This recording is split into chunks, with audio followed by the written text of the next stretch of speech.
Hi, and welcome back to the Story Ninja storytelling sessions. So, I have a little surprise for you.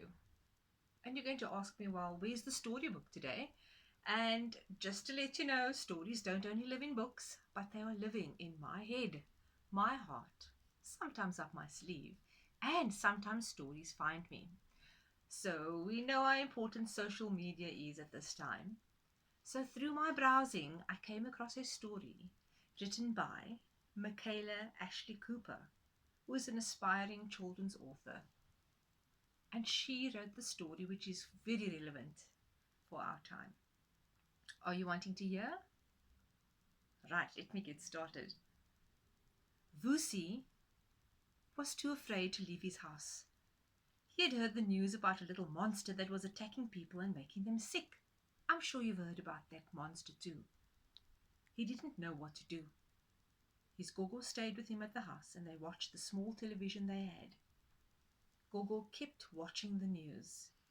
She said she needed to know what was happening outside the house, but she was far too afraid to leave its walls. The news made Vusi feel funny in his tummy. It made him want to cry, but he knew he had to be strong. For he's Gogo, yes. They were all each other had. The television showed people standing all together. No one seemed to be afraid. Somehow Vusi knew that was worse.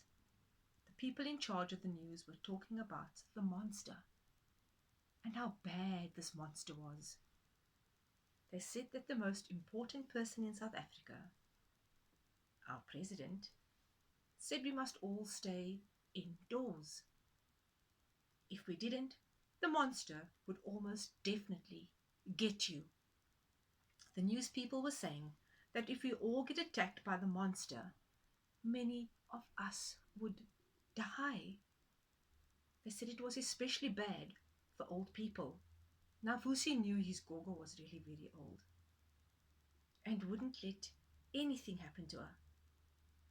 He listened to what they had to say. He stayed indoors and he washed his hands many times a day. He helped his Gogo wash her hands all the time too.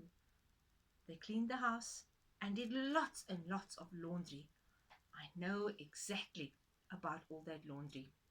His Gogo read him stories and they made soup and bread together. Vusi and his Gogo stayed inside for weeks. It was a bit scary, but in the end, it was some of the best times Vusi and his Gogo had together. They loved each other so much. He would do anything for her, even stay inside and listen to the people on the news. After what felt like a very long time, the monster left South Africa. Many people got sick and many people died, but Vusi and his Gogo survived. They were told it was safe to leave their house. They stepped outside and felt the sun on their skins. They loved each other now more than ever and were grateful to have their country back. Vusi did this for his Gogo. Should we all try and be a little bit more like Vusi? I hope you enjoyed the story. Michaela, thank you so much for allowing us to read your story today. And we are waiting for lots and lots more. Bye for now.